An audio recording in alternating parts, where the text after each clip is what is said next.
जय हिंद दोस्तों, आप सभी का स्वागत है आपके अपने geopolitical current affairs and news analysis channel Hind IQ IAS में। इस वीडियो में हम डिस्कस करेंगे फॉक्सकॉन, जो कि एप्पल प्रोडक्ट्स का मैन्युफैक्चरर है। उसने अपने वर्कर्स को इंडिया से क्यों बुला लिया बिफोर iPhone 17 लॉन्च? क्या ये बस एक डिसीजन है अपने इंजीनियर्स को वापस बुलाने का, या फिर ये एक सोची समझी चाल है चाइना की इंडिया के अगेंस्ट? क्या चाइना अपने कंपेटिटर इंडिया की इकोनॉमिक ग्रोथ से डर रहा है? मेन फ्रेम मीडिया भी इस खबर को कवर कर रही है। चलिए देखते हैं क्या है ये मामला। आज का टॉपिक एक सिंपल फैक्ट्री अपडेट नहीं है, ये एक साइलेंट जियोपॉलिटिकल स्ट्राइक है। फॉक्सकॉन, एप्पल का सबसे बड़ा आईफोन असेंबलर, ने सडनली इंडिया से अपने 300 से ज्यादा चाइनीज इंजीनियर्स को वापस बुला लिया है। और ये सब हो रहा है जब एप्पल अपना iPhone 17 बनाने के लिए इंडिया पर हेवी रिलायंस कर रहा था।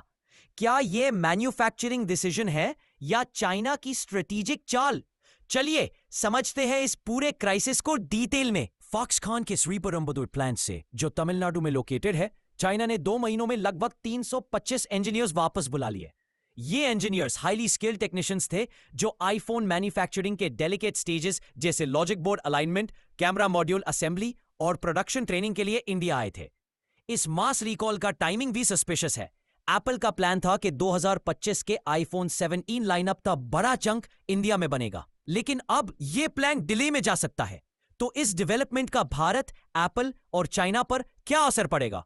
Let's find out. सबसे पहला रीजन है चाइना का इंटरनल पॉलिसी शिफ्ट। अब बीजिंग चाहता है कि उनके स्किल्ड टेक्नीशियंस किसी और देश, स्पेशली भारत जैसे कंपेटिटर, में टेक्निकल नो हाउ ट्रांसफर ना करे।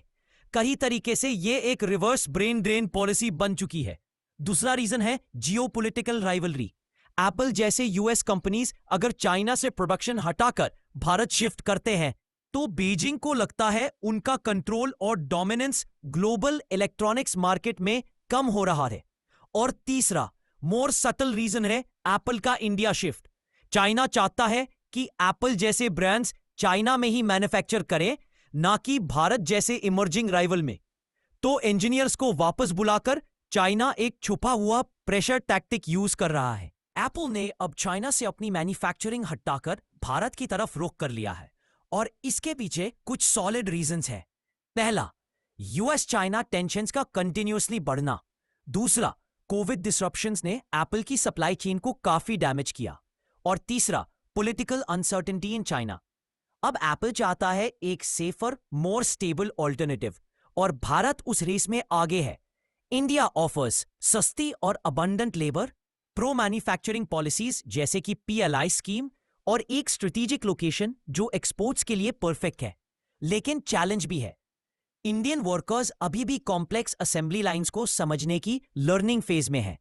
आज भी चाइनीज इंजीनियर्स ही मेजर रोल प्ले कर रहे हैं, मशीन्स इंस्टॉल करने में, स्टाफ को ट्रेन करने में, और आईफोन के लॉजिक बोर्ड्स को ट्रबल शूट करने में।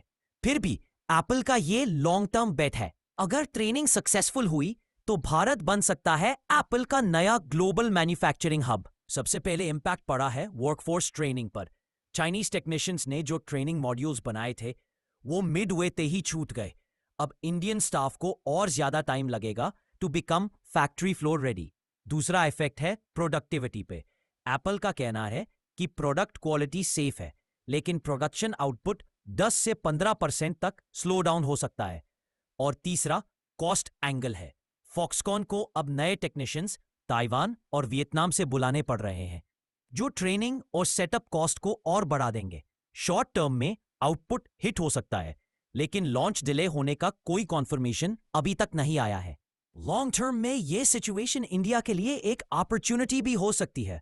अगर इंडिया सक्सेसफुली अपने इंजीनियर्स को अपस्केल करता है और चाइनीज डिपेंडेंसी को हटा देता है, तो एप्पल के लिए इंडिया एक ट्रस्टेड ऑल्टरनेट हब बन सकता है। लेकिन अगर ट्रेनिंग स्पीड स्लो हुई तो एप्पल को इंडिया में फुल स्केल प्रोडक्शन एक्सपैंड करने में कॉन्फिडेंस कम हो सकता है।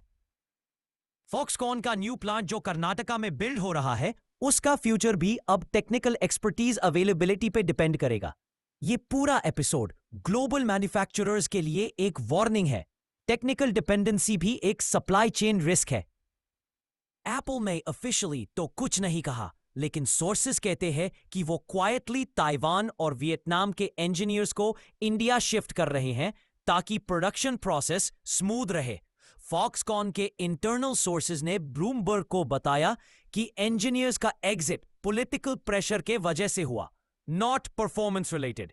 चाइना की तरफ से कोई ऑफिशियल कमेंट नहीं आया, लेकिन उनका एक्शन खुद ही एक मैसेज दे रहा है। इंडियन गवर्नमेंट ने भी इस पर कोई पब्लिक स्टेटमेंट नहीं दिया, लेकिन इंटरनल लेवल पर यह सिचुएशन क्लोजली मॉनिटर की जा रही है।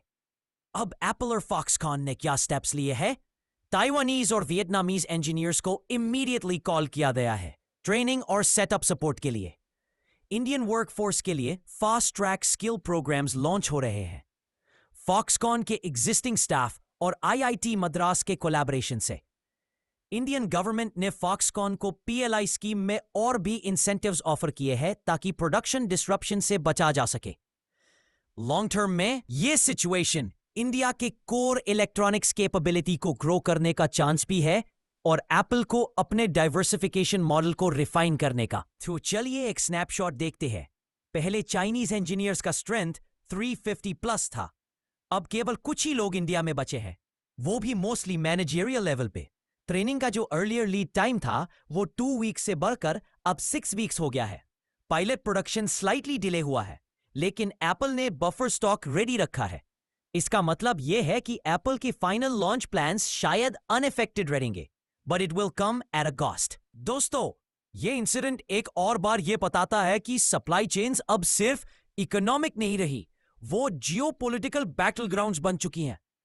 एप्पल चाहता है कि वो चाइना के बाहर एक स्टेबल बेस बना सके और इंडिया उसका नेचुरल चॉइस है, लेकिन चाइना भी चाहता है कि ऐसे ट्रांजिशन स्मूथ ना हो और इंडिया के पास ये अपॉर्चुनिटी है कि वो डिजाइन से लेके डिलीवरी तक अपना इकोसिस्टम बिल्ड करे। फॉक्सकॉन के इंजीनियर्स का वापस जाना एक टैक्टिकल सेटबैक है, बट अगर इंडिया इस चैलेंज को स्मार्टली हैंडल करता है तो यह लॉन्ग टर्म स्ट्रेटेजिक विक्ट्री में बदल सकता है। तो दोस्तों, आपका क्या मानना है? क्या इंडिया फॉक्सकॉन के इस डिसरप्शन को इफेक्टिवली टैकल कर पाएगा? क्या एप्पल इंडिया में अपना ट्रस्ट बना के रख पाएगा? और सबसे इंपॉर्टेंट, क्या यह साइलेंट टेक वॉर भारत के लिए एक नई अपॉर्चुनिटी बनेगा? आपके थॉट्स जरूर बताएं कमेंट्स में। अगर आपको ये डिटेल एनालिसिस इंफॉर्मेटिव लगा हो तो वीडियो को लाइक करें, चैनल को सब्सक्राइब करें और इस वीडियो को उन लोगों तक जरूर शेयर करें जो जियोपॉलिटिक्स और टेक्नोलॉजी में इंटरेस्ट रखते हैं। आप देख रहे थे हिंद IQ IAS, जहां भारत के लिए सोचना है हर हेडलाइन का असली मतलब। और मिलते हैं अगले एनालिसिस में। जय हिंद, जय भारत।